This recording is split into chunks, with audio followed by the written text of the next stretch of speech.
रामू का सफर।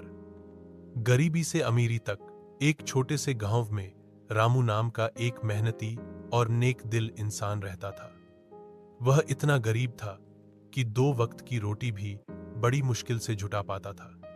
उसका छोटा सा घर बारिश में टपकता था और उसके पास पहनने को गिने चुने कपड़े थे। लेकिन रामू के दिल में कभी निराशा नहीं आई। वह हमेशा कुछ बड़ा करने का सपना देखता था। रामू को लकड़ी का काम आता था। वह अक्सर पुरानी लकड़ी के टुकड़ों से छोटे मोटे खिलौने या बर्तन बनाकर पास के बाजार में बेचने की कोशिश करता था, लेकिन इससे उसे इतना पैसा नहीं मिल पाता था कि उसकी गरीबी दूर हो सके। एक दिन गांव के पास के जंगल में घूमते हुए उसे एक अनोखी लकड़ी मिली। वह लकड़ी देखने में साधारण थी, लेकिन उसमें एक अद्भुत चमक थी। रामू ने उस लकड़ी से एक सुंदर मूर्ति बनाई। मूर्ति इतनी जीवंत और आकर्षक थी कि जिसने भी उसे देखता ही रह गया। उसने वह मूर्ति शहर के एक बड़े व्यापारी को दिखाई।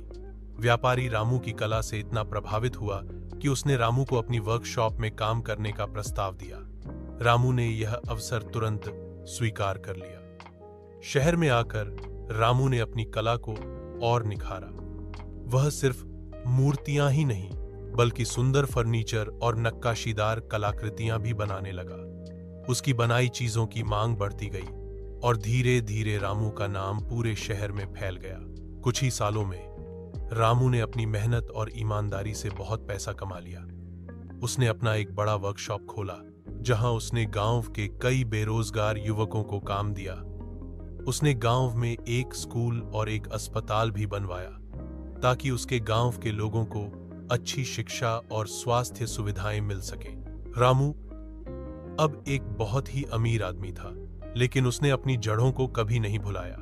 वह आज भी उतनी ही विनम्रता और दयालुता के साथ जीवन जीता था।